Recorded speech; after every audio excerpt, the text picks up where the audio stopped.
एक हरे भरे जंगल में सूरज पेड़ों की छोंव से झांक रहा था। यह दृश्य किसी चित्रकार की कल्पना से कम नहीं था, जहां हर किरण एक नई कहानी बुन रही थी। नीचे जमीन पर धूप छांव का खेल चल रहा था। जैसे जैसे सूरज की किरणें पत्तों के बीच से छनकर नीचे गिरती, वे जमीन पर अद्भुत पैटर्न बना रही थीं। चिड़ियों की मीठी आवाज, बंदरों की शरारती बातें और कीड़ों की भिन्न भिन्नाहट से जंगल गूंज रहा था। यह एक ऐसा संगीत था जो केवल प्रकृति ही रच सकती है, जहां हर जीव अपनी धुन में मग्न था। हवा पेड़ों के पत्तों से सरसराहट करती हुई उनके राज की बातें फुसफुसा रही थी। यह हवा कभी धीमी, कभी तेज, अपने साथ न जाने कितनी कहानियां लेकर चलती थी। यह एक ऐसी जगह थी जहां हर जीव, बड़ा हो या छोटा, जीवन के जाल में अपनी भूमिका निभाता था। यहां हर प्राणी का एक उद्देश्य था और वे सभी मिलकर इस जंगल को जीवंत बनाते थे। जंगल रंगों, ध्वनियों और खुशबुओं से भरा था। हर कोने में एक नई कहानी छिपी थी और हर पेड़, हर पौधा अपनी अनोखी पहचान बनाए हुए था। रंग बिरंगे फूल खिले हुए थे, उनकी मीठी खुशबू हवा में तैर रही थी। ये फूल न केवल देखने में सुंदर थे, बल्कि उनकी खुशबू से पूरा जंगल महक रहा था। नीले और हरे रंग की तितलियां फूलों के बीच उड़ रही थीं और जंगल में जादू बिखेर रही थीं। उनकी हर उड़ान में एक नई चमक थी और वे फूलों के पराग को एक जगह से दूसरी जगह ले जा रही थीं। एक छोटी सी नदी कलकल बह रही थी। उसका साफ पानी सूरज की किरणों को जैसे हजारों हीरों की तरह चमका रहा था। यह नदी जंगल की जीवन रेखा थी, जो हर जीव को ताजगी और जीवन प्रदान करती थी। नदी के किनारे जानवर पानी पी रहे थे और कुछ खेल रहे थे। यह दृश्य एक अद्भुत सामंजस्य का प्रतीक था, जहां हर जीव अपनी प्यास बुझाने के लिए एकत्रित होता था। जैसे जैसे सूरज ढलने लगा, जंगल के रंग बदलने लगे। यह एक नया दृश्य था, जहां हर चीज सुनहरी रोशनी में नहाई हुई थी। यह जंगल का एक और रूप था, जो दिन के अंत में अपनी सुंदरता को और भी निखार देता था। रात होते ही आसमान में तारे चमकने लगे। यह एक नया संगीत था, जहां रात की खामोशी में भी एक अनोखी धुन थी। जंगल का यह रूप भी उतना ही मंत्रमुग्ध कर देने वाला था जितना कि दिन का। इस खूबसूरत जंगल में कुछ अजीब दोस्त रहते थे।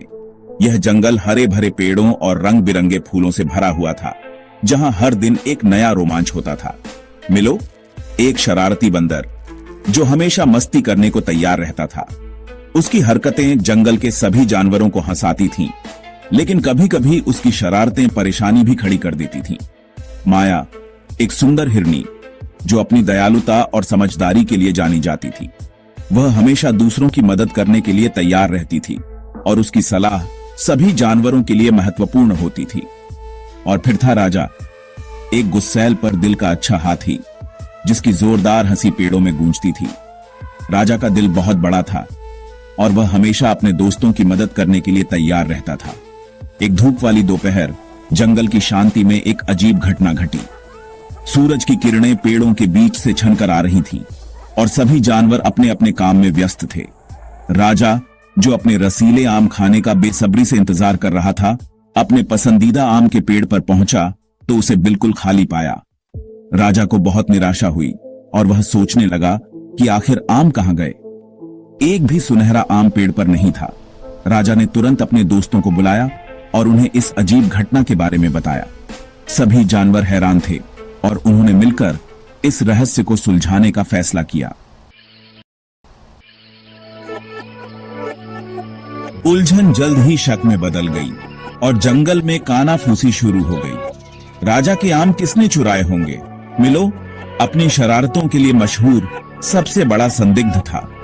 हालांकि माया अपने दोस्त को अच्छी तरह जानती थी और उसे यकीन नहीं था कि मिलो ने ऐसा किया होगा। कोई और वजह होगी, उसने जोर देकर कहा। उसकी भूरी आंखें चिंता से भरी थीं। राजा अपने आम चोरी होने से निराश था, लेकिन उसे पता था कि मिलो कभी अपने दोस्त से चोरी नहीं करेगा। पर अगर मिलो नहीं तो फिर कौन?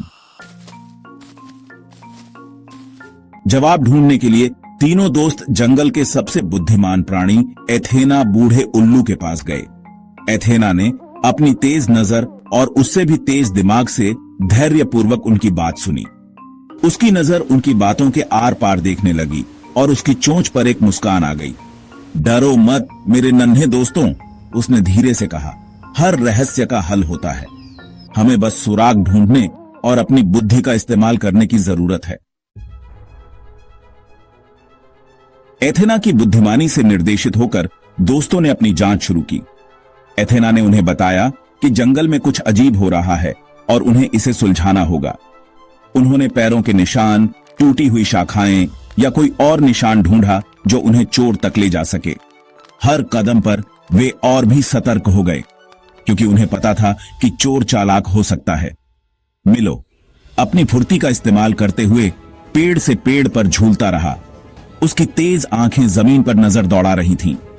वह हर छोटे से छोटे सुराग को भी नहीं छोड़ना चाहता था।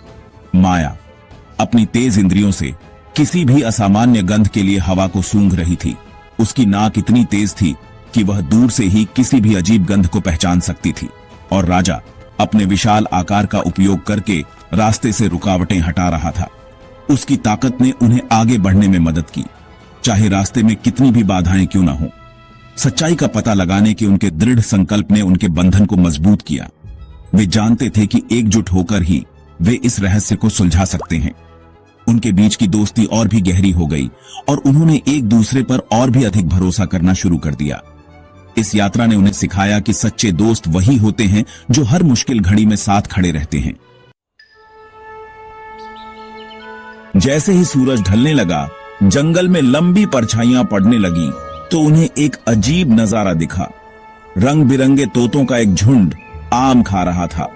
उनके चारों ओर जमीन आम के बीजों और छिलकों से भरी थी। रहस्य सुलझ गया था, लेकिन उस तरह से नहीं जिस तरह से उन्होंने उम्मीद की थी।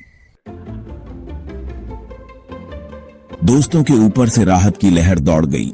उसके बाद बेकाबू हंसी की लहर। वे अपने शक में इतने उलझे थे कि उन्होंने सबसे आसान व्याख्या को नजरअंदाज कर दिया था।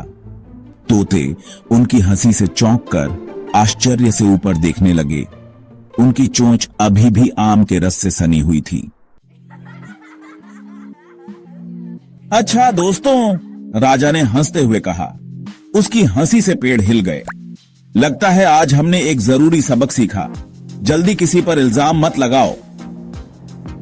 मिलो अपनी शरारती मुस्कान के साथ सहमति में सिर हिलाया। और हमेशा आसान जवाब ढूंढो, माया ने कहा। उसकी आंखों में चमक थी। जैसे ही जंगल का संगीत बजने लगा, दोस्त अपने घर वापस चले गए। उनके दिल आज पूरे दिन की तुलना में हल्के थे। उन्होंने न केवल गायब आमों का रहस्य सुलझाया था, बल्कि अपनी दोस्ती के बंधन को भी मजबूत किया था। उन्होंने सीखा था कि विश्वास, समझ और हंसी जंगल के असली खजाने हैं, किसी भी फल से ज्यादा कीमती। और इस तरह जंगल में जीवन चलता रहा, हंसी, रोमांच और दोस्ती की ताकत से भरा हुआ।